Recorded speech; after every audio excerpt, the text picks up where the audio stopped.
beginning right now. Welcome to the Word Vomit Podcast. This is the Burgundy, brought to you by the Burgundy Brigade. I'm your host, Kevin Goff, at BRG Brigade Kevin.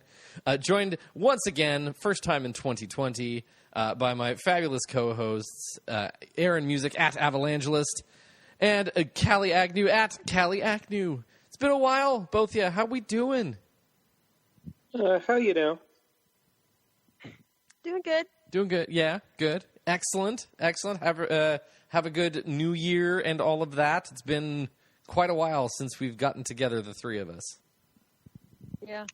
I was in Dallas for New Year's. That's right. This is different. How was you were at the Winter Classic. How was that? Yeah. It was actually really cool. NBC had their broadcast booth right behind us. So the whole game I was taking creeper pictures. Nice. Where I'm taking a selfie, but Patrick Sharp is behind me kind of a thing, you know? And then I got up the courage to ask Catherine Tappan to take a picture with me, and that was awesome. I saw that. That was life goals. That was an awesome one for sure. Yes. Life goals, her career. Seriously. Boom. But, if I could even get, a fraction of what she's ever done in her life, that'd be enough for me. Aaron, how was your New Year? Quiet, as it usually is. I kind of got sick around it, so. Party foul. Well, we went up to, I had a buddy get married, so we went up to Blackhawk to just gamble for a little bit, and I caught something up there. Woof. So those dirty slots. We played craps for a while, and you've got all the people touching all the dice. And you fought some craps? Hey. It's nice to see we're all still 12 years old. Excellent. I love it. I'm in a mood. I'm sorry. Aaron's that's not funny. I apologize for nothing. Oh man, how was your New Year's, Kevin? It was very low key, which was very nice. We didn't do much.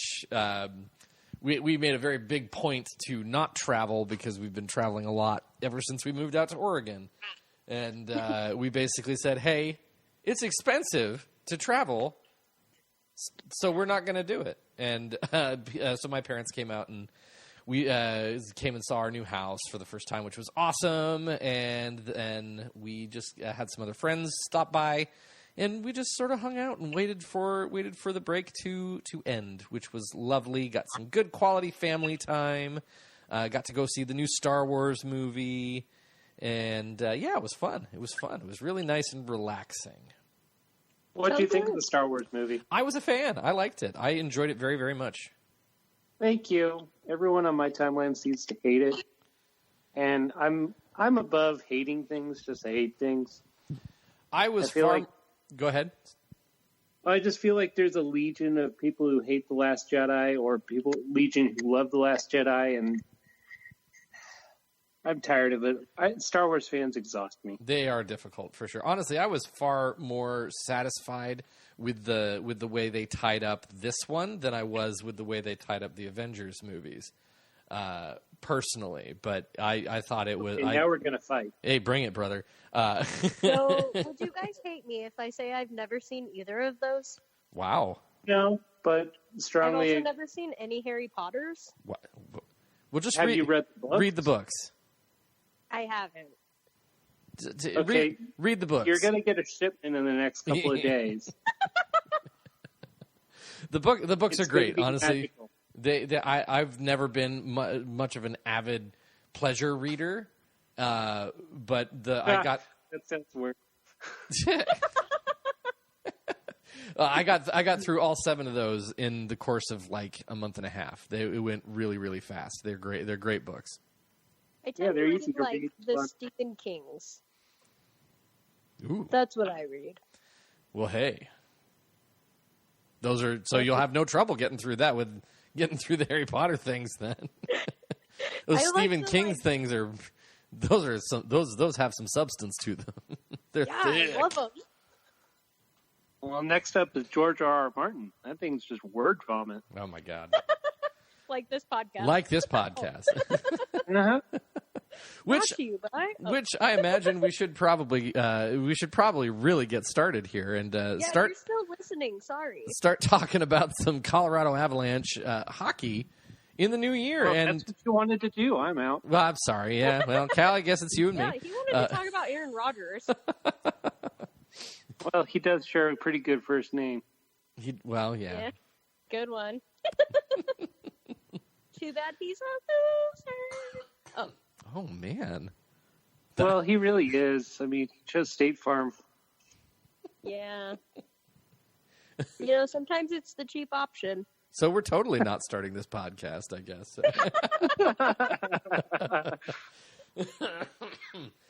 It's just all over the place. So we'll try and direct it back to the Colorado Avalanche here, but no guarantees. I guess we'll see. We'll see what happens. But so let's talk the Avs, shall we?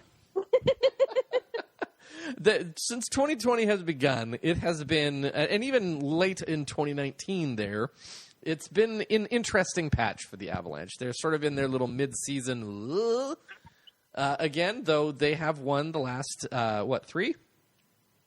2. Yeah. But 2. they've gotten points in the last 4. That's right. They got points in the last 3. They got points in the last... What? Oh, my God. Brain not functioning. They got points in I'm the last... the one with the concussion, not you. Yeah, sorry. Last handful of games there, and it's at least been trending in the right direction. They're adding points into the standings. They just beat the Blues again, so yay on that. Managed to hold a third period lead, so extra yay on that. But it's been and naturally it's kind of been we've seen the impact it has on Avalanche Twitter, which is always very interesting when the team gets into a little bit of a rut. You mean a rut like they lose one game? For And then instance, the sky falls. for instance, yes. But they're still in second place in the Central Division at the moment. They're either 6 or 8 points behind St. Louis right now. Excuse me. They're 8 points back. 8 points back, but they're a couple points ahead of Dallas now. They're still very, very good. They're in a very good position from a standings perspective here, and we're just about to.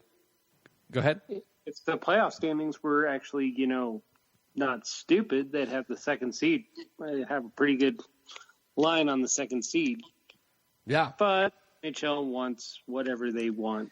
So yeah. Well, I mean, we can go on and on about that for sure. I have a feeling the NHL is going to change this again at some point because nobody is satisfied with it, even the NHL. You sure about that? They said they were going to change things like, I don't know, offside, and they made it worse. Well, fair, but But the teams are going to be even soon. that is true. Once Seattle gets into the hopefully they've got to change things before then. We'll come back to that. Anywho, that's just so easy to go down that rabbit hole. But You don't want to dive in rabbit hole yet? Not yet. Not yet. Fine, Alice, stay out of Wonderland.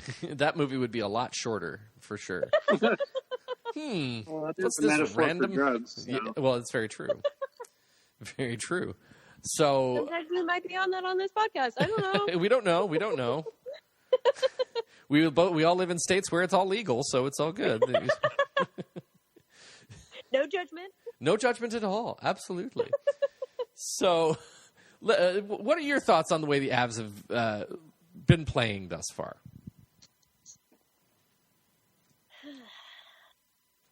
I'm happy they beat St. Louis. They need to figure out Dallas. They do. They need to figure out how to win games without scoring 5 goals. Like, win a game 1-0.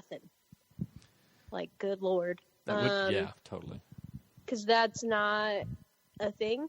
It seems like our goalies right now are letting in way too many goals per game. which is super frustrating too.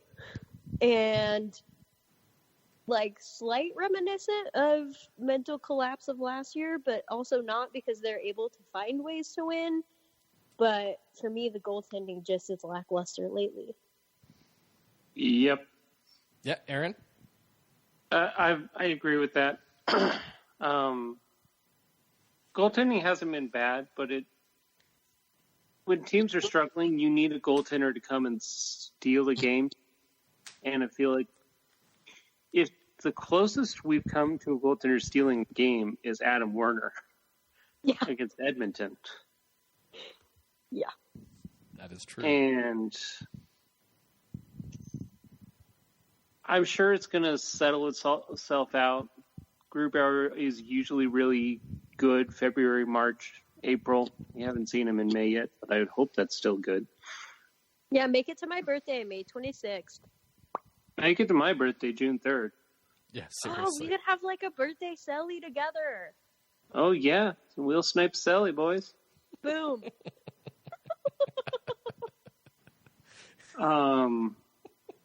But yeah, they just need. It's not like they need the goaltenders to step up huge. They just need to make that big save. And Grubauer did that yesterday. So against St. Louis, he came up big when they needed him to. So, consistency, maybe. What's that? Consistency, maybe, is a better. Consistency, drop, and the players in front of them need to drive a little bit more. Yeah. They tend to sit back a little bit more than I think they would like. But all things considered, I mean, they're 4-2-2 in the month of January, and they haven't played very well. Yeah. They've got a pretty soft schedule coming up. They play Ottawa twice. They play the Kings twice, Anaheim once, Buffalo. Yeah, now is the time for sure to really. So their end of the year schedule sets up pretty nicely for them to make a real run. And I think, honestly, a week and a half off for Landeskog and Rantanen is going to be a good thing. And Kale. They've come off their injury okay, but I feel like they're still being inhibited by it a little bit. So just having a week and a half just to heal up will be great for them. Yeah. Yeah. It's never bad for anyone, for sure, to just get that extra time. Middle of the season, as they always love to say in professional sports, well, everyone's dinged. Everyone's got their bumps and their bruises, and they're a little bit hurt. So everyone's for sure going to like the little All-Star break that's coming up here. It's the I'm with both of you on all of this. The whole the goaltending sagged a little bit for sure. I don't think it's quite the disaster that everyone that Avs Twitter likes to make it out to be. Is anything ever that bad? No, never, for sure. I am a little concerned by exactly how far Francouz has fallen off in some of these, because going back to that Minnesota game, which was an absolute disaster for him. It was atrocious. And then again, the way his overtime loss against who did he lose in overtime to? It was Pittsburgh. Super soft goal in overtime. Just leaks it right through him. He's been pretty questionable. He had a great start, absolutely, for sure. And really both goalies started out super hot. And you had to expect a certain amount of regression. And then, again, consistently with the rest of the team as well, the rest of the team started out really hot as well. Lots of people scoring, lots of people getting lots of big high-scoring games that, again, you expect a little bit of regression on. And it just seems unfortunate that it all happened at the exact same time. I didn't expect the regression to happen once we actually got people healthy. Right. That was weird. That is a little weird. I mean, it makes sense, but it also doesn't make sense. Or it doesn't make sense, but it also makes sense, rather. Because, again, it's like you're working these guys back into the lineup. I think I said it on my little solo pod where it kind of makes sense because these folks are coming back into the lineup for the first time. It's almost like they're new to the team again because these guys they've been away from it for like 16 games in the case of Landy and Rantanen, right? They were both out for about 16 games, and you gotta find the chemistry again. You gotta find the flow again, all while you're trying to get back into game shape again. So it's not terribly unsurprising that there might have been a little bit of a dip. Exactly how much of a dip is a little bit discouraging for sure. But then to both of your point again, the dip this year is not nearly as bad as it was last season. Last season they lost like 11 in a row. Yeah, last season was rough in that dip. And while the Avs have definitely not been in the win column as much as they have wanted to in this last 10 game stretch here, 10, 11 games. There's some smatterings of W's in there. They've got some OT losses going there, which again, that's not great, but again, it's a lot better than losing 12 straight. Yeah. And trying to think of the exact way. There was a natural regression, but I think the team relaxed when Landeskog and Rantanen came back. Agreed. And then you've also got to factor in when the injuries piled up, I feel like the Avs just went into survival mode. Yeah. And so they essentially just said, this is how we're going to play, and I don't know who I'm playing with, but this is how we're going to play. And it worked. And when everyone's back, you realize that they built an entire second line. They have a rookie defenseman who's still getting used to things. You have a new fourth line center. You have your third line's been all jumbled. There's a good chunk to this roster that's still getting used to the other half. Yeah. I think one of the interesting things, though, is like it seemed like the Eagles players, when they were up, just almost hustled a little bit more. And I think it's because they were trying to stay up. Like, they always hustle whenever they're up. But some games it feels like the guys on the team are lacking that, which I think is where some of the frustration comes in. I think that's more desperation mode. Your players are just surviving. Yeah. And that gives you a little extra boost, a little extra. If I don't skate, these guys are going to get by me. I can't outskill people. Yeah. And now you see the Avs, they can outskill teams. They still need to work hard. And you see teams like, when it's really good teams, they bring a little bit extra, like St. Louis. Can we think about Dallas? Well, all you need to do is figure out Ben Bishop. Yeah. You've dominated the shot share in the last couple matchups, and Ben Bishop has just been great. Well, I mean, Ben Bishop was great, and then he got the benefit of 3 posts in the last game the Avs played them. I felt so bad. 3 posts, and one goal, one puck that was like 6 inches away from going in because it pinballed off people and was headed directly to the back of the net, but then sat perfectly flat for the defenseman to knock it out of the way.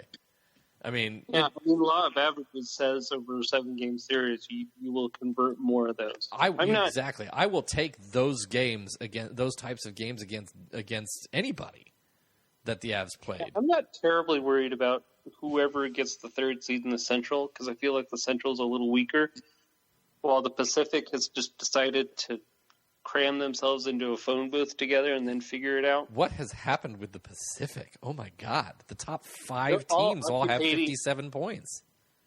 Yeah, they're all occupying the same territory, except for the California teams. California doesn't exist this year. Yep. Is this going to be the first year where playoff seeding is decided by rock, paper, scissors?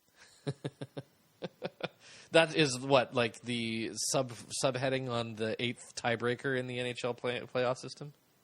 I mean, I would have it be like the first tiebreaker. That'd be like way rock, more. paper, scissors, shoot. Yeah, exactly. That'd be way more fun. It totally would. Or a staring contest. Everything else that's wacky. Yeah. Again, that's another fun rabbit hole we can go down. It might make more sense than half the things that they do right now. Oh man, it seriously would make sense, but that's still not making sense. It makes more sense than just randomly not including the one of the head-to-head games that they played. Yeah. Rabbit hole. So silly. Anywho,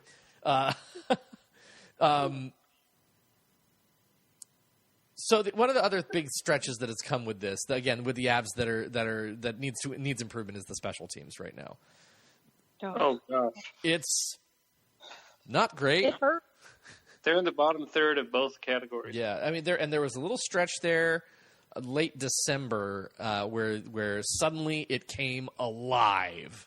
The power play came completely alive and was lethal for about 3 games, and then it kind of petered out again.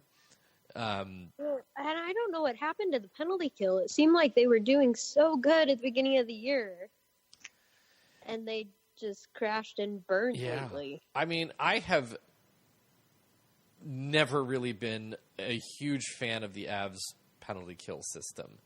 I feel like it's too easily manipulated into what the other team wants to do. They get they get situations where the guys on the wings, which are generally the better players on the power play units, seem to just have free will to walk down right towards the face-off circle, and we have one of our defensemen hope that he's able to block something. And if it's not Z, it's probably not going to get blocked. Yeah. There's that. They allow too many cross-seam passes. They also get dragged down deep very easily, and then it's the point guy who can walk straight in and has all kinds of options. It's even when to clear the damn puck. What's that?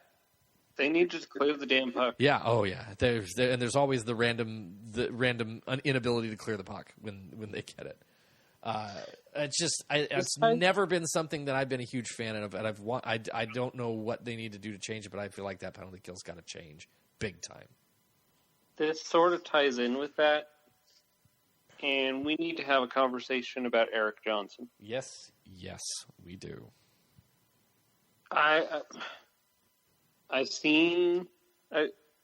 Seeing him in Minnesota in the game, it's rough. He's lost about a half a step, and it's like he's laboring up and down the ice. Do you think maybe he's slightly banged up? He's Eric Johnson. He's always banged up. I think injuries have just sapped his speed. Yeah. And he's our $6 million bottom pair defenseman. Yeah. And with a no movement clause. Yeah. Yep. And I'm not sure what to do there, but something has to be done because it's just scary watching him. What is his? I gotta pull him up right now. What is his ice time per game? Because he's typically pairing with Sammy G, and I think it's the second highest on the Avs. Yeah, he gets a lot of minutes. Definitely, 21 minutes a game. Oh mercy! Second to Gerard. Whew. So, yeah, it's. I think we've kind of given up on the idea of him producing offensively for a while now. EJ is no longer the two-way guy that we expect to put up 30 points, 40 points as a defenseman. No. That's long gone. At this point, he's still absolutely. I'm never going to question EJ's effort out there. He's never a guy that phones it in, but he is. The effort is fine. The brain is fine. The leadership is fine. Just we've seen in the NHL with Chicago and Brent Seabrook. Yeah. When a defenseman specifically a defenseman, when they lose their legs, they're toast. Yeah. And I don't know that he's all the way there yet, but he ain't far off. It's not far down the horizon, and we've got to solve that. Yeah. Or at least figure out, be prepared for when he eventually falls off that cliff. Yeah. Because it happens suddenly and all at once. Signed through the 22-23 season. Mm-hmm. And that's about my only issue I have with the team going forward I see as serious. Yeah. Maybe they're hoping Byram will be ready by then to step in. Oh, he's definitely in the plans. And that I would guess that's probably what they have in mind. But it's going to be. They also have Connor Timmins in mind. But you've still got to find a way. You've still got $6 million on your roster for a defenseman who isn't producing offensively or defensively. Yeah. That no movement clause, it's hanging us. Yeah, but again, I mean, it's you have to have three any type of no trade anythings on their team. So I mean, yeah, it's going to come into play for expansion, though. It will. I feel like the Avs will ask him to waive that for the expansion draft because he's not going to get taken. Probably not. He would not get taken. I would have a very hard time believing that Seattle would look at the rest of what's available from the Avalanche and choose Eric Johnson over that. But using GMs do, huh?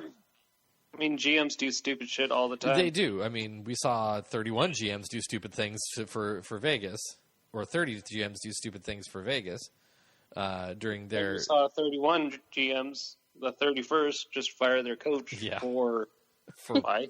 For why? Yeah, who knows? Well, you lose a couple games, whatever. Yeah. Jack Adams seems to be a killer. It's right. Maybe Bednar should not get that award. Yeah, don't give that. No, stay away. He won't. Give it to someone else. Yeah, he's not going to, for sure. But yeah, EJ, I'm with you. He's got he goes through plenty of moments where he's perfectly solid. Then there's definitely just, I mean, as you say, there's an issue there that will become something the Avalanche have to deal with probably sooner rather than later. I mean, the best scenario is the Avs win the Cup this year. He decides, that's it, I'm done, and retires. Yeah. Because, I don't know, would he still get that money? I'm sure the Avs would still pay it to him because he's been good to him. I'm fairly certain they're like, even if he retires, there's still some sort of clause. Some sort of there's got to be some sort of protection in I'm sure there is there for that. Or he just gets allergic to his equipment and gets put on long-term IR. Oh, freaking Chicago! I'm not forgetting that anytime soon. Yeah, no, nor should you, because I mean, give me a break on that. I mean, that's some special stuff. And let's talk about the power play too, because again, the power play not great either. Not great either. They don't shoot enough. They definitely don't shoot enough. Wait, you mean everyone yelling at Pepsi Center to shoot might be right? They might be onto something. I mean, every once in a while, broken clock and all that. Yeah, but right, exactly. They're not right as often as they think they are. That's so if you just true. Continuously yell shoot, it's not a good idea to shoot every time. Exactly. I would say that Mikko Rantanen is probably a little too low in the zone, so you take away when he gets the puck, you need to have it so that he can shoot or pass. Yes. Because that's when the power play was dangerous last year, is when he could do either of those things. Yeah. When we're done talking power play, I want to address Mikko for a minute. Okay, back to power play.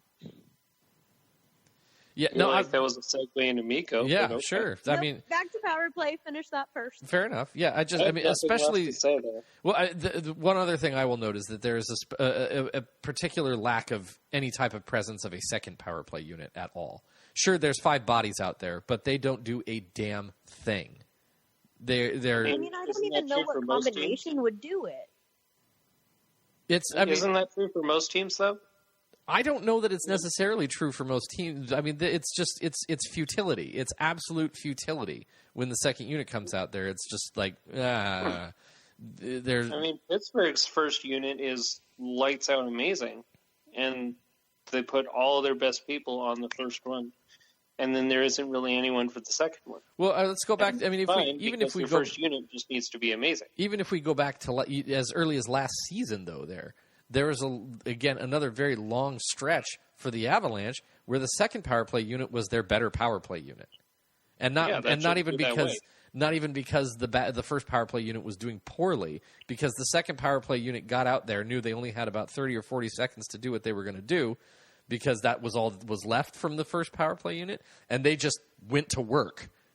Absolutely went to work, executed, and put the puck in the net. Well, the question is, though, who are you going to put on the second power play? Are you going to double shift Nathan and then just throw whoever's left with him? I mean, interestingly, that was when the power play unit started scoring again recently. Yeah. Was when I think it'll help when, like, Donskoy's back, because he is a decent offensive threat, and if you throw him out there with Nathan, that might make a decent second unit. Yeah. I just don't think the solutions are going to be in the second unit. Your solution is going to be the first unit becomes the first unit.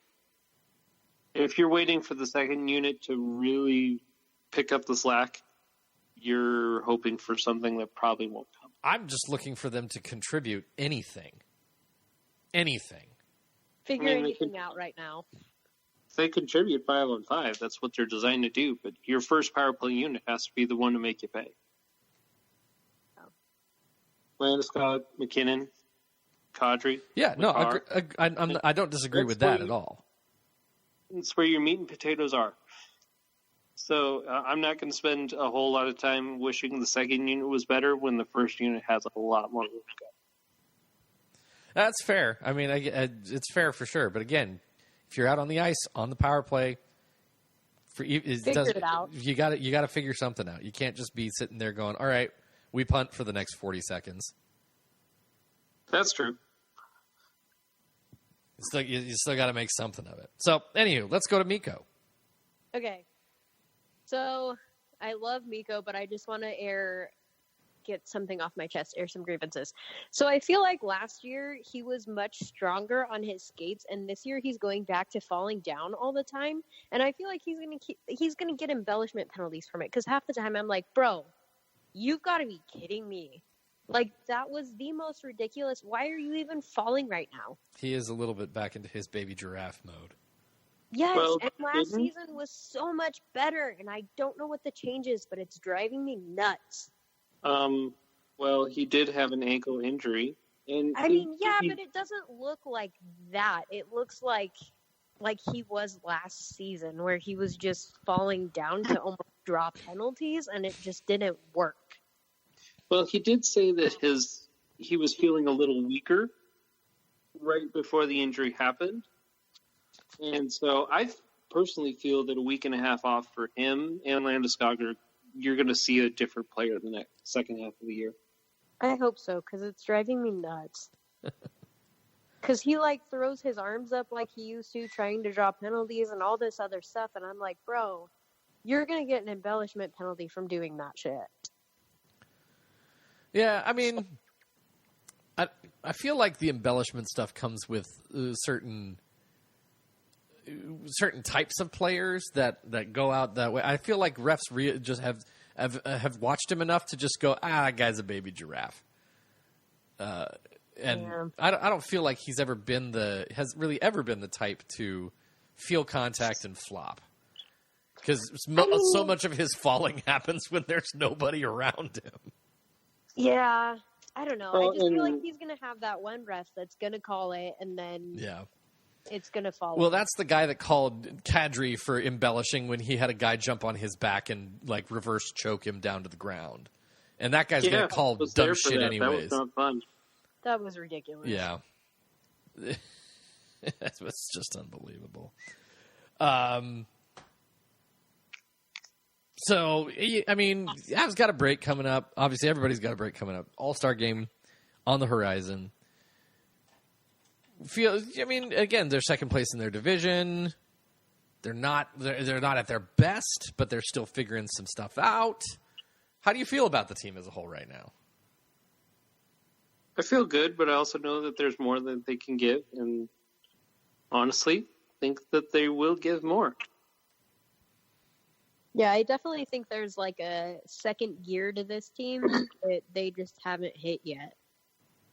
Yeah. And I will say, I think they need probably a more powerful force, a bigger player on their bottom lines.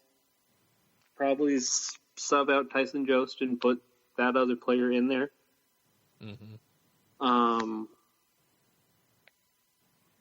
But maybe get a depth defenseman or a quality, just so that if a player goes down, you have a little bit of depth there. Yeah. Yeah, it's interesting when you look at the Eagles and see their defense right now. Mark All, Anton Lindholm. I'm not sure if Connor Timmins is back yet or not, but he had like a lower body injury. So they were calling up, players from Utah. And then Connaughton won like AHL Player of the Week a couple weeks ago. So he's definitely been contributing down there. That's good. Switching to the NHL is always a little different. Yeah, well, he has no foot speed anymore, so that's why. Yeah, Connaughton. He had 10 points in 3 games. No, you can do that in the AHL because it's a slower game. Yeah. You can't do that in the NHL. No. Yeah. Plus, they've been scoring like stupid, ridiculous amounts all their games, but good for them. Yeah, I don't know if Connor Timmins is healthy yet or not. So, be interesting to see if he gets healthy soon or if he's going to be out longer still. So, I have a question for you guys. Knowing what we know now, do you guys wish we had traded for Taylor Hall? Oh, man.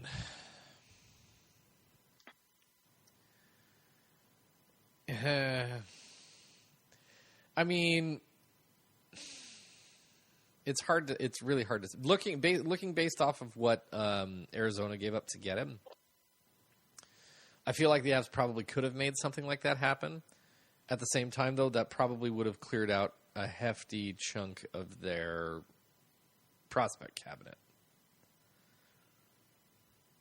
So, well, I feel like it could have been done. I think it's probably still in the more long-term interest of the team to have stood pat like they did. I also think it would be interesting to see what the top 6 and bottom 6 would be. Just to see what that dynamic would have been like. But I'm kind of with Kevin on this one. I still probably wouldn't have pulled the trigger. I mean, 15 points in 16 games with Arizona. Yeah, I mean, there's no doubting the results that he's had, and he certainly has been what Arizona has wanted him to be for them. There's no doubt about that. I still, and when I started thinking more about Taylor Hall, honestly, my thought was going to be, I started thinking of it less about him going up to play on the first line, and more of it being him coming in to be the thing that really solidified the second line. Yeah, either way. And that's kind of when I started going, well, maybe this really is the thing the Avalanche should do. But again, I think I think even despite the results, there's no guaranteeing he would have come in and done that with the Avalanche. Although it seems like he would have a pretty good fit here. I don't know. I feel like it was one of those. It would have been a really good short-term benefit that would have hurt in the longer term, I think. I don't know. That's a fun little crystal ball. What about you, Aaron? Honestly, I don't think the deal was all that big. And it's tough saying, obviously the Avs would have gotten the same deal, but I would have done it. Get yourself a little more scoring punch, and because it would have pushed, regardless of what you do, it pushes either Landeskog to the second line and it pushes one of your second line guys to the third line, probably Donskoy. That makes that third line a little bit more gritty, powerful, offensive, I would have done it. I'm not saying I wouldn't have done it. But, yeah, no, it's one of the... Yeah, it's a tough one. It's a tough one. I don't think it's all that tough in general. I would have done it without much hesitation. Well, I mean, again, if you're looking at the specific types of guys, we don't know what Arizona, not Arizona, what New Jersey would have been asking of the Avalanche prospect pool, right? Because that may have been a thing that starts with Connor Timmins, potentially includes another guy that the Avalanche could be high on. They might have been eyeballing Newhook specifically. We don't know. And that's when you start looking into those types of things. You're going, well, maybe I'm not so keen. If it was Newhook, I wouldn't have been for it. But I mean, again, Connor Timmins is kind of a bag of. He's kind of a mixed bag. Yeah, he's got a lot of talent, but you're trying to get him to stay healthy. So it's. I'm not sure, and if there's nobody I would trade, the only name out there that sounds enticing right now is Chris Kreider, and I wouldn't trade Connor Timmins for that. No. That's a prospect and a first kind of deal. Most likely. Well, that's what I would give up for him. That's where I would put the market. Yeah, I agree. So, I mean, let's talk about that a little bit, because obviously one of the things that comes up right after the All-Star game is the trade deadline.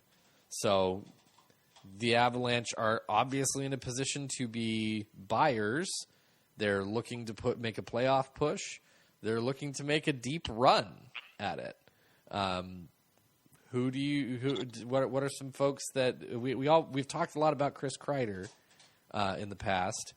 And I mean, I've come a lot more around on that one for sure. I think Kreider could be a real nice addition to this team. But other than Kreider, what are some names we are thinking about? He's really the only one I'm aware of. The only one that kind of makes sense. I've heard Tyler Toffoli, and I don't want any part of that. Do you have any defensemen that you might want? Defense is pretty.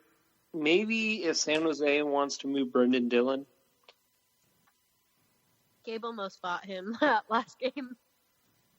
Gabe fights almost everyone. I had a fun scenario pop in. I was like, oh god. I actually had a fun scenario pop into my head where the Avs got the 4th overall pick from Ottawa, and they drafted Brady Tkachuk. And it's just Brady Tkachuk sitting awkwardly in the locker room and this guy goes, God, Matthew's such a... and cursing out his brother. And like, oh, this is fun. This is awkward. He's like, I'm so happy I came here. I'm just here so I don't get fined. Yeah, defense, I don't know that... I mean, really, defensively speaking, I feel like the Avalanche are in a pretty good position. I don't know if I would make. I really don't know who I would target from a defenseman perspective. There, I'm not going after PK Subban. Oh, why not? Even though the Devils are probably selling. You know, there's a lot of those teams that are down there. They're down there because their defense isn't very good. Yeah. So perhaps they would not be the best people to target for that. But like, I feel Anaheim has. There's some possibilities with Anaheim that could the Silverberg, or even like Raquel. Those could be a couple guys that might. I feel like you could pluck something out of Anaheim because I don't feel like Anaheim is ready for a rebuild, but they're going to retool their roster to younger. Yeah. I know that wasn't intended, but what a great pun. You're gonna pluck a duck. Hey. I'm just hilarious. You really are. Sorry, had to point it out. This is kind of awkward, but Tyson Berry, but he's not going to get moved. No. I mean, Zach Bogosian wants to get moved, but he doesn't move on the ice, so... Oh, man. There's been a lot of talk... I mean, New Jersey's talked a decent amount about Sami Vatanen. Yeah, I was just looking at that. Sami Vatanen isn't a bad choice. You'd have to give up probably a first, a prospect, and a roster player. But I'd extend him, and I love Vatanen. So,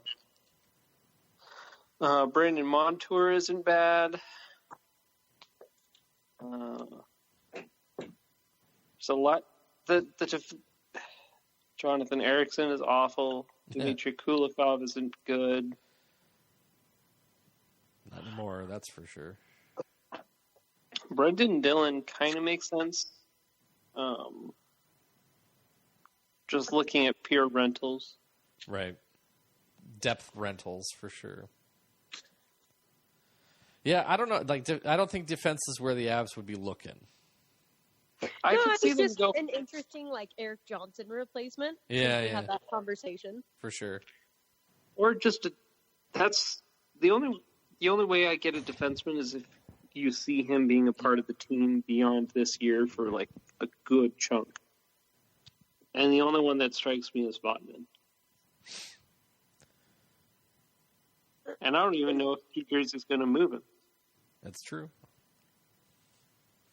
And that would be one of those. Vatanen would be one of those ones that you would want to try to make an extension a part of the trade, and that if you can't get an extension, then you're either not going to do the trade or you're not going to do as much going back because you're only getting a little bit of time out of that guy, and then he might run to UFA. So. Yeah, the Blue Jackets have a couple of guys like. I was just looking at him. David Savard. He's not bad. He's up. He's 30 right now. His contract's up after next year. So that's more of a long-term rental, but it's not bad.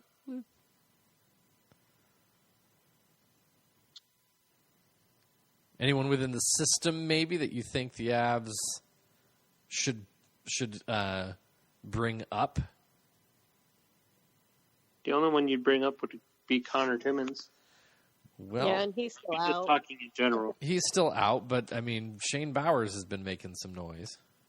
Martin Kaut's been getting a bunch of assists lately. Yeah, honestly, Martin Kaut might be trade bait. I want to see, just given an opportunity, Michael Jolie.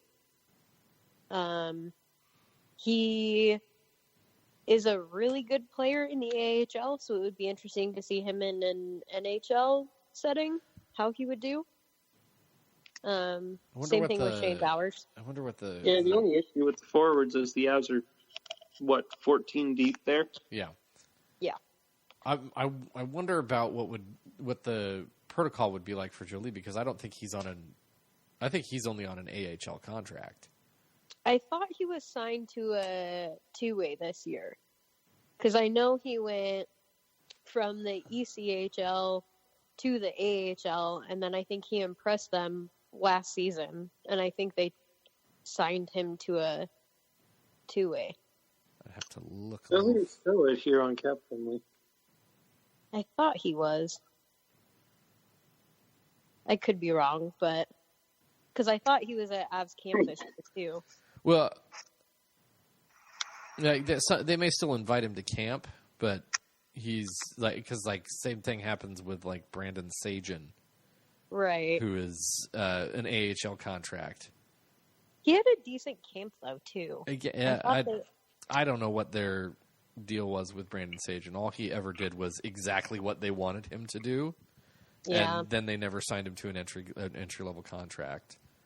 Yeah. Wacky to wacky. That whole thing was weird, but that again is that's the Avalanche in their prospect pool, which good Lord knows who will ever understand how that works. Yeah, but guys, speaking of prospects, is anyone kind of freaked out that we actually have a legitimate goalie prospect? Don't tell them. Don't tell them. I mean, Eustace Anunen, pretty good stuff. Yeah. Should we trade him to Washington so they can develop him and then we can bring him back? But that's like 6 years down the line. I'm not sure I want to wait that long. Yeah, but like he'll actually get developed there. Well, I mean, he had himself quite a good World Juniors. Mm-hmm. Because he hasn't been developed by us yet. That's. I mean, the way that you do it with, you just give your goaltender to Finland, let them develop it, wait until he's ready, and then bring him over and put him in the NHL. There you go. True. How tall is he? Since I'm obsessed with goalies and height. I don't think he was one of those. He's not Werner size. I think he's 6'1". I think he was like 6'1". So he's like average. Yeah, I want to say. He's definitely Varlamov. No, he's 6'4". Oh, really? Ugh. Decent size. Okay, I like him. Sweet. If you're over like 6'3" and you're a goalie, I like automatically like you more. Oh, well, man. Well, gentlemen, you, if you're trying to date Kaliak, now you have life goals. You've got to be a goalie, and you've got to be 6'4" and above. Or if you're a ginger, like, let's be honest. Or a ginger. If you meet a tall ginger goaltender, it's game over, man. The Hallelujah chorus just went off in Callie's head. How tall is Frederick Anderson? I'm just saying. How tall is he? I don't know. We should look that up. That might be my dream man. Yeah. I feel like that's the run-up to a joke, but I'm not sure. How tall is he? He's so God. Oh, God. No, just saying, for real, though. Frederick Anderson, you might be my dream man if you're over 6'2", 6'3". Oh, are you dreaming? Are you dreaming? I might. Because the man is 6'4". Oh, my God! I just died and went to heaven. Callie is moving to Toronto Anderson. now. So, she's podcasting from heaven. This is great. Yes. And there's just Frederick Anderson everywhere. Well, they say heaven becomes what you want it to be, so enjoy it. I mean, if you're listening right now, I'm single. Hit me up, Frederick Anderson. Well, I know he's a big fan of the pod, so. I'm sure he is. Yeah, 100%. He was just waiting for the day he was mentioned. Sorry, JT. Man. My, how quickly the winds change. Oh, God. This is great pod, guys. Yeah. Classic. Podcast has the attention span of a pigeon. It certainly does. Certainly does. So, speaking of pigeons, no, I'm kidding. Like Cobra? Oh. I was going to segue to Tyson Jost, but that doesn't make sense. So let's. One of the things. One of the things that I got last podcast, my solo pod. I got a question from someone that was asking, what do we think happened with Tyson Jost's development? Now, I don't think any of us are here looking to take pot shots at Tyson Jost.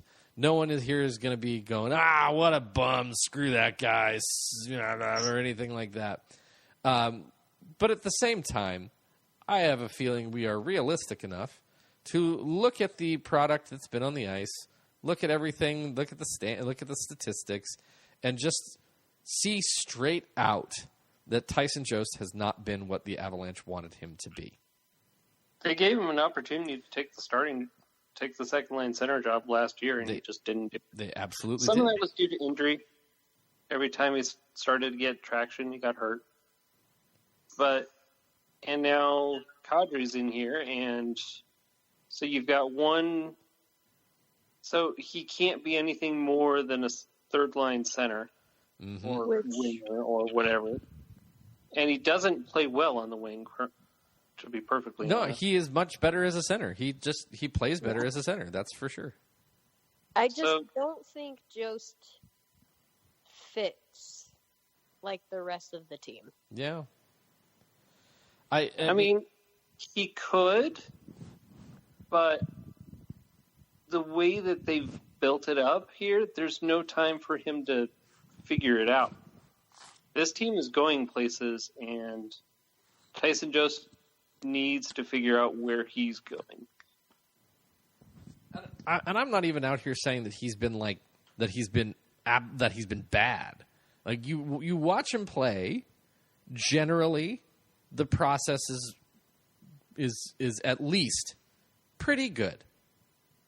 He gets he has in. Some bad luck on his side sometimes. Sometimes he gets in, he forechecks, he works, but when it gets to the point where he needs to make a choice, make a move, fight off someone for the puck, win a battle, it doesn't happen enough. And again, I'm not. It's none of it. This is in any type of way meant to be like meant to say that Tyson Jost stinks. I don't think he stinks, but I think Callie says it as well as it can be said, is that just in this team, in the role that he's being asked, he just doesn't fit. He's not. Yeah, I just think he's miscast here. Yeah. They even if he was really good in his role, they have a guy named JT Comper who was playing his role already. Yeah. Yeah. And those guys even work pretty decently together, but again, at the same time, he's got 6 goals, he's got 8 assists. He just got off the schneid after not having scored a goal in 37 games. That was the number, right? 37 games? Yep. I mean, at some point, you've got to be able to say more than, well, at least the process was good. Yeah. That's just kind of the long and short of it. And I mean, I'm saying that readily, knowing that I say that a lot about the team when they go through little dips here and there. But again, it's not like this team has been losing 12 straight, majorly long. It's, there's been some hiccups, but 37 games. Yeah. I also think Nichushkin playing the way that he has made Jost fall even farther. Yeah. Into not fitting and almost like, I don't want to say irrelevance, but slightly irrelevant on our team right now. Yeah. I mean, and you're not wrong. No, not at all. Because you almost just don't notice him much anymore. And you notice Nichushkin every time he's out on the ice. Yeah, he's a force right now. He's a Bednar guy. I mean, we were having the same conversation about Nichushkin at the start of the year, where the process was there, but things just weren't going in. And then they started to go in. And then they kept going in. And then you just saw him build on his confidence and build and build and build. And now he's so confident with that puck. He's so confident with his size, his abilities, his skating, his hitting. Like, he's a big man. Yeah. And just seeing his development is what you would hope would happen with Tyson Jost if he goes somewhere else. Yeah. And, again, you have to find a team you fit with. Definitely. And it's possible Jost could go on a bit of a run now, because sometimes when you get it and it finally goes in, you finally can exhale, and then suddenly it all just goes. And let's be honest, we're all hoping for that. Absolutely. No one would be. I think all of Avalanche fandom would love it if Tyson Jost went on a 10-game scoring streak. Yeah, that would be brilliant. I think there's only one person out there who believes that all of Avalanche Nation is out to get Tyson Jost. We're not. Yeah, we're not. Just being realistic. So, I mean, what is it that? And in fact, I want the best for him. Yeah. Which I think the best thing for him is another team. I agree. To be perfectly honest. We were talking about it before we got on. It just feels like he just needs a change of scenario. And if he could start fresh, he could get into a place where into a team where he could find a top 6 role with wingers that could help him, where he can be a center and he can do what he does. And if that ends up working out for him, then great. That's great for him. But I just don't think it's going to be the Avalanche. Nope. Honestly, I think the New York Rangers would be a good fit for him. They've got a lot of really good wingers out there, and they need some centers. Yep. That would be a situation where Jost would be in a good situation to succeed in a role where the Rangers need a guy just like him. And it would give him a chance to develop and grow and prove himself. Yeah. Mm-hmm. Do we think that he got brought in too early? I mean, it's kind of hard because you see the other side with Cale Makar. Right. Went back for another year, and you see the benefit.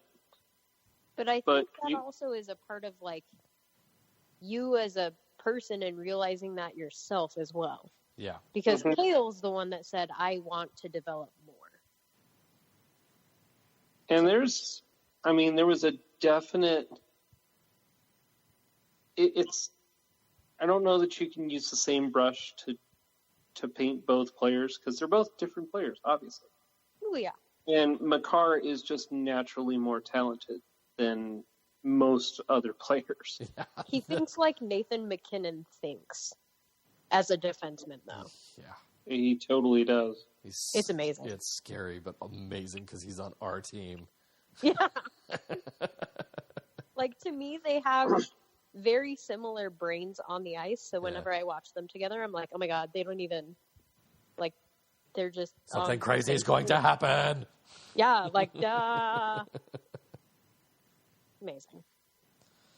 Yeah, I mean, it was because obviously the situation was different with Jost as well, because the Avalanche were bad. Yeah. And they needed centers. They were so bad. Yeah. And you expected Matt Duchene to be traded. Yep. And after Matt Duchene, it was like, well, what do we have? Yeah. Thank goodness Soderbergh turned out as good as he did. Seriously. Yeah. That definitely woke him up as well as Nathan. Yep. Mm-hmm. Once Duchene was out of there. But yeah, I mean, I think the plan had to have been, well, we're going to be bad for a while.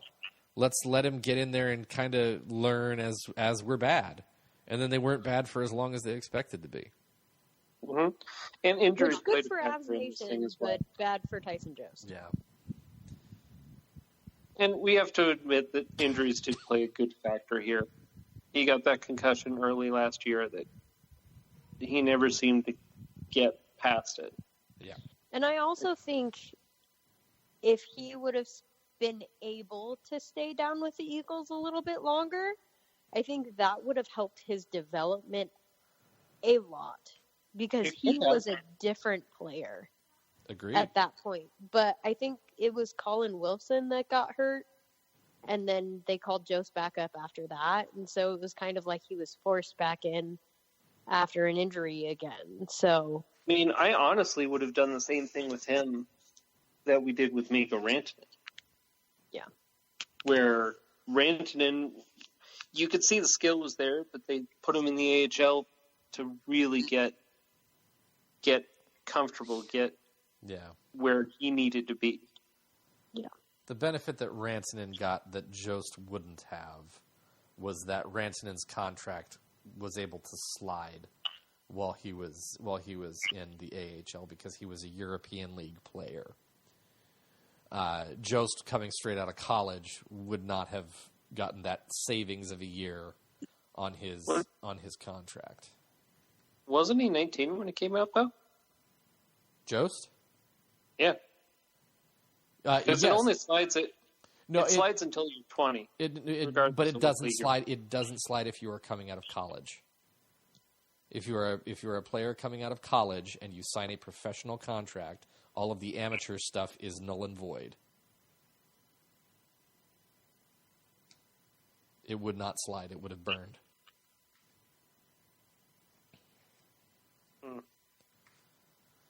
They have so many different rules for the whole NCAA versus CHL versus European stuff. Like, I mean... Which is dumb. Just have one rule. It would be nice. It would be nice if they just had one rule. That would be great. But, yeah, I mean... And then... Again, that would be easy. Yeah. And then, what, 18, 19-year-olds that are in the CHL can't even play in the AHL.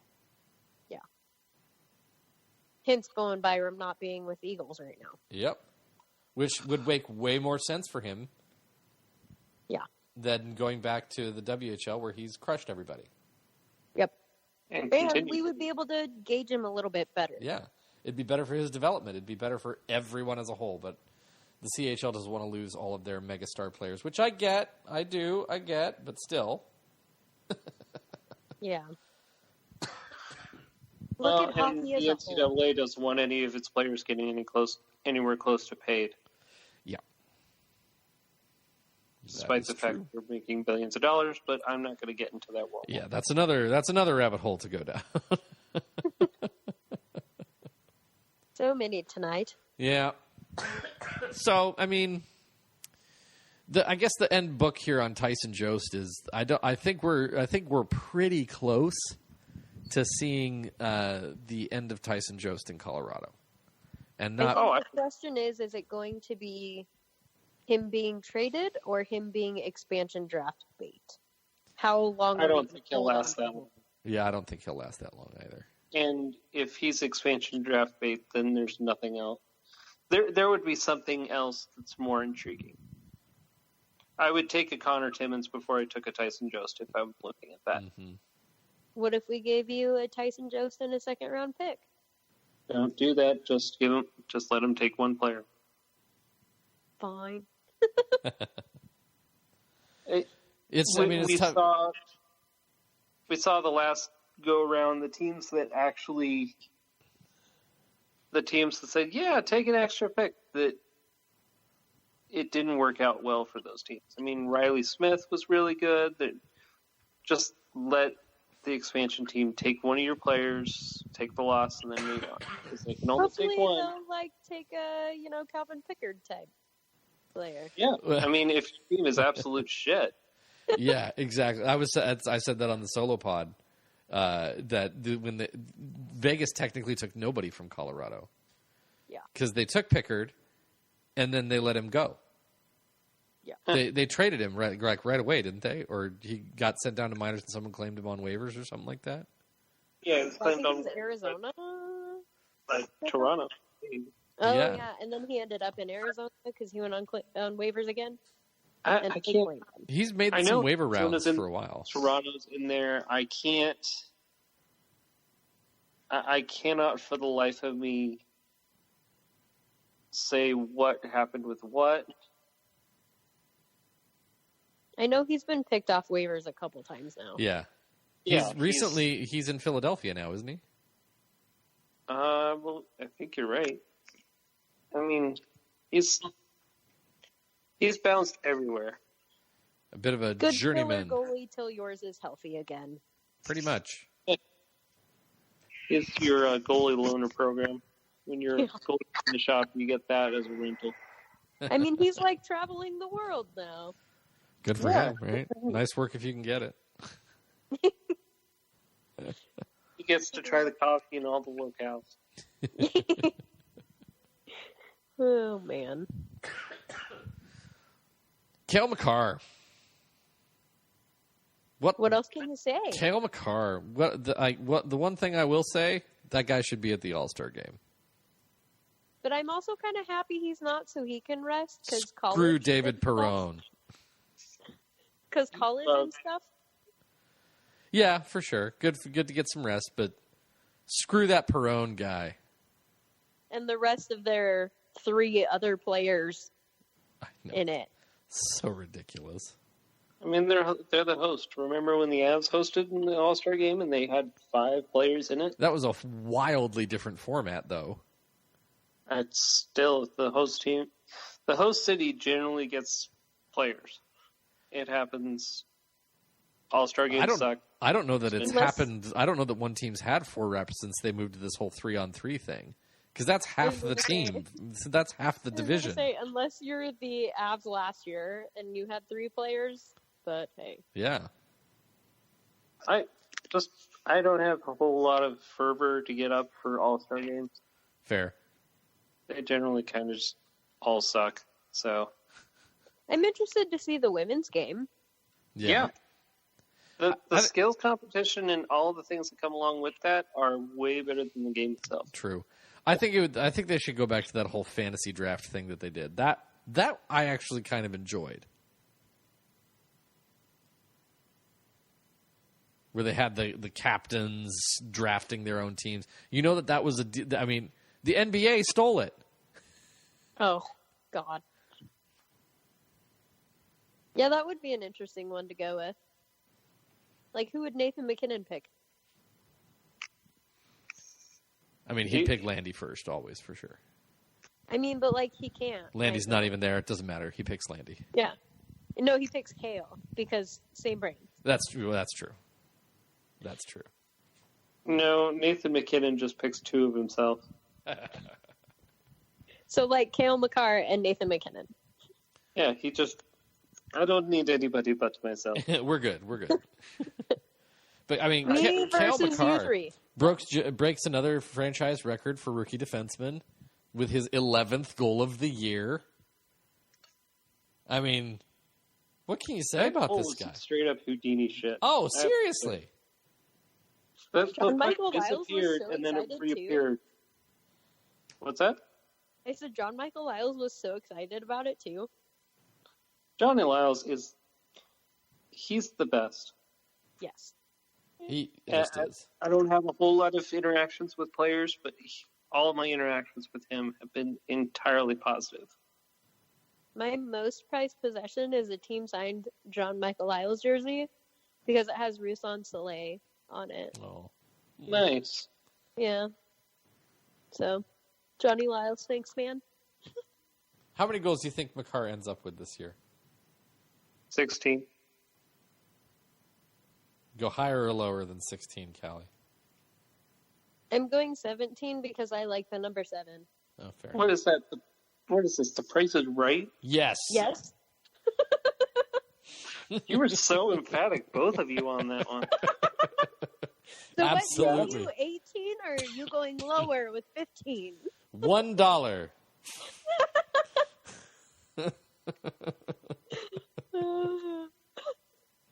You're the closest without going over.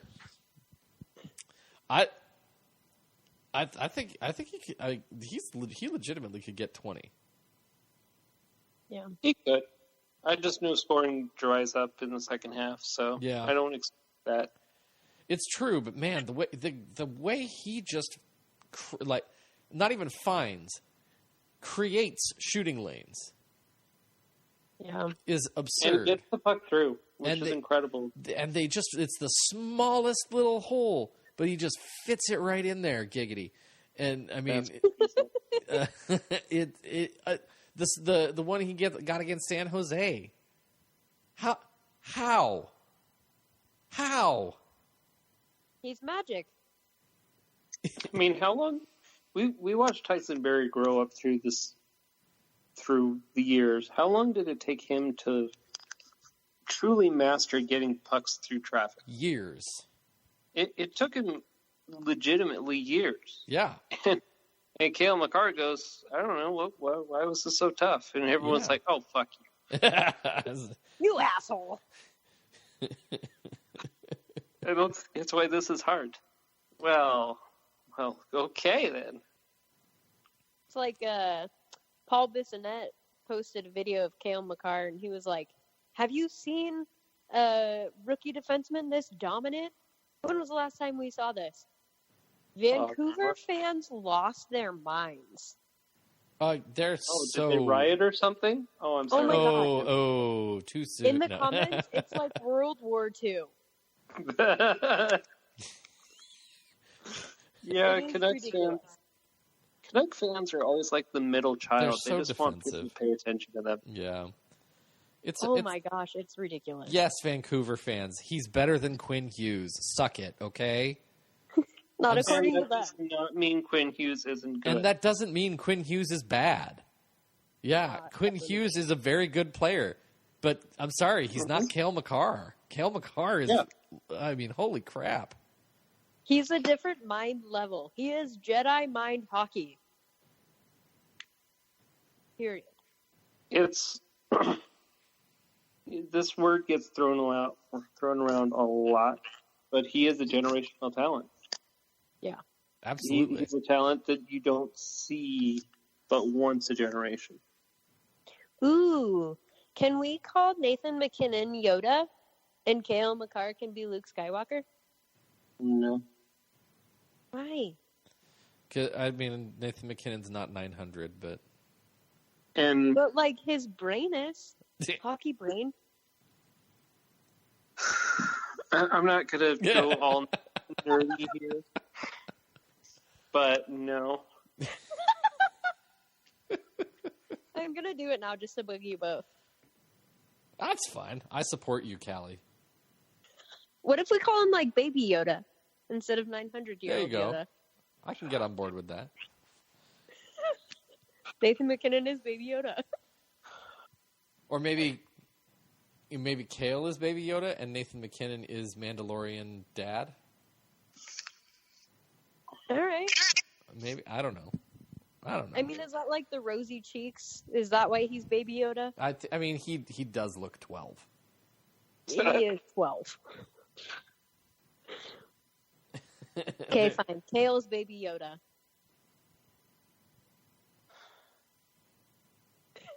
I am feel all like for Aaron any. is so disappointed. I am all for anything that drives Aaron this crazy. Cale Makar, hashtag Baby Yoda. Hashtag Baby Yoda. Start it up, Avalanche Twitter. Someone please paste Cale Makar's face on Baby Yoda holding the coffee. How this has not happened on the internet already, I don't know. Because no one talked about it on this podcast before. There it is. Yes. Someone make it, please. Oh, man. Second half of the season after the All-Star break, what do you want to see from the Avalanche? More Baby Yodas with Cale Makar's face, for one. Yes. I'm going to get a Cale Makar jersey that says Baby Yoda on it. How's it going over there, Aaron? I'm surviving here. He's just deeply ashamed of both of us. Everything's fine. We're all like- fine here. How are He's you? like, I'm having an aneurysm right now. That was a good New Hope reference there, Aaron. Well done. Thank you. Well done. What do we want to see from the Avs in the second half of the season, or the home stretch here from All-Star break on? Consistency. I'd really like to see them just get back to where they were early December and solidify that. Maybe even push for the division. Yeah. They're 8 points behind, but things can change. If St. Louis taught anybody anything last year, it's that things can change. Well, and they've already had their struggles, and St. Louis really hasn't. Yeah, it's Every true. team's going to go through their struggles through the year, and so St. Louis is headed for some. If the Avs can get hot while St. Louis is struggling, it's right back in. I have to say, You know who the Avs play in the last game of the season? St. Louis. another game 82. And we love dashing St. Louis's hopes. Oh, by the way, I was listening on the radio to the Avs game, and it sounded like there were a lot of Blues fans there. Yeah. Does someone want to tell them that they just gave Stan Kroenke a lot of money going to see that game?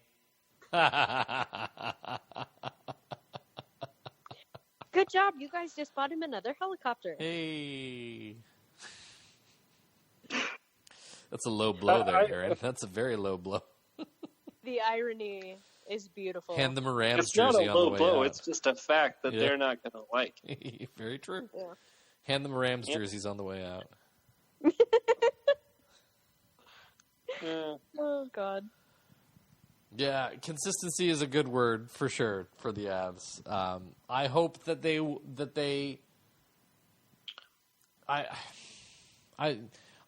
obviously I want them to lock up a better than a wild card playoff spot. But at the same time, I don't want to necessarily have them in a Calgary type situation from last year where they were so comfortable, they knew exactly where they were going to be, that they just sort of coast for a while. That's not going to happen. Yeah, we make things exciting here. Central is much better than the Pacific was last year. True. Very, very true.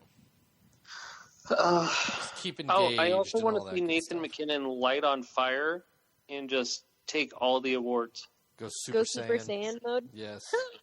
Ultra Instinct. I mean, at this point, he would win the MVP, wouldn't he?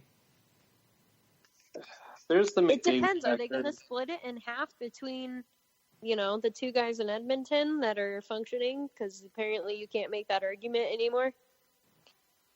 I don't know, but I feel like the media has been wanting to give Connor McDavid that award for 3 years now. Well, when Edmonton collapses and falls out of the playoffs, they won't be able to. So That's kind of what I'm hoping for. No offense, Edmonton. I just want to avoid this whole fiasco that's I know is coming. yeah, I mean, he's already caught them both. They're neck and neck, are they not? The ridiculous thing is that when it was him and Mikko, people were making that argument, but Oh, I know. they won't do that for Connor McDavid? Nope. That's bullshit. Well, the hockey media is bullshit. It's like 90% bullshit. Pretty much. Yeah. Pretty much. But, I mean, I'm talking about, he gets... This is like ultimate dream. He lights on fire, takes the Rocket Richard, the Art Ross, and the Hart. That would be difficult. I'm sure it would. I'm not expecting it, but I'm saying it would be nice. That'd be amazing for sure. Because I mean, who's Averages leading like the 3 goal points a scoring? game? Who's leading the goal scoring race right now? I think Pasternak is still. But I know Ovechkin is there as well. Yeah, he's gonna have to start scoring more for sure. It's basically Ovechkin's award. He just shares it from time to time. Yeah, pretty much. Like the Stanley Cup, how he just shared it from time to time with his teammates. Yeah, he just kept it for God. That was a legendary bender right there. It even broke the cup. No more keg stands. Right on. Well, we're at a little over an hour 20 here, so I think we should probably wrap this up. What? We're not going for the Lord of the Rings podcast? No, not this time. Not this time. So I don't know. What last words do you have before the Avalanche take the Detroit Red Wings on tomorrow? Don't let up on this game. If you lose this one because you're focused on you have time off the next week and a half off, I'm going to be pissed. Yeah. And just because it's the Detroit Red Wings doesn't mean that you can take a day off. Yeah. Learn from the Actually Nuggets. Oh, I'm sorry. Do the Nuggets have problems with that? Yes, I know they do. Yeah. No, absolutely. Don't finish strong. Don't start your vacation before the game gets going. In fact, put your foot on their throat and just, I don't know, Remind them why they are where they are in the standings. score 10 goals. I don't care. That was my favorite cheer at Pepsi Center this year. We want We 10. want 10. Yeah. What game was that? Nashville. Yeah. Nashville. When they, oh man, that was a glorious game to watch. That was Watching amazing. Nashville this year overall has been pretty glorious. Matt Duchene. Matt Douche. Yeah. I'm there sorry, it there's a is. common denominator between teams' death. I mean, he got what he wanted. He certainly did. Yeah. Just saying. When did Philip Forsberg become such a little showboat? Have we not been paying attention for a while? I don't remember him doing these cocky little dances until this year. After like that little when did he start doing that? Well, I guess when you're not going to make the playoffs, you have to do something. I guess so. Gotta Man. sell jerseys somehow. I was like, "What, dude? You're for a guy. You're sure. Maybe he'll go play with like the Hurricanes or something. Maybe, I don't know. I think even the Hurricanes are looking at that and going, I don't know about that. Hurricanes only You're do not the a jerk. team You're a only dick. win. Oof, yeah, it was. Anyways, that was just one of my musings where I'm randomly seeing him do like the little swish and the LeBron thing with the. I'm just going, wow, you've never won anything. Yeah. At all. Maybe they'll hang a banner that says "Best Dancer." Maybe. Oh, I know one thing. Stadium Series jerseys. What do you think? They look like napkins tucked into the jersey that they spilled red on. If they'd moved the white down further, so it doesn't go all the way up to the collar, it would have been great. Yeah. Then it wouldn't look like a tucked-in napkin. Yeah. I'm so not a fan of those. I remember the first time they leaked, I was going, NHL marketing. It doesn't matter what we make the jersey look like. They'll buy all this. They'll buy whatever shit we put out. They added the outline, which everyone bitched about, but then they didn't move it down even an inch from the collar. Yeah, they look just A an little bit inch. of separation there would have been just perfect. I know what they were going for. And I think the storyline behind him is great, but move it from the collar an inch. Yeah. Focus group that shit. Yeah. Right on. Isn't that what Twitter is supposed to be for? You would think so, right? Yeah, evidently not. NHL, hashtag.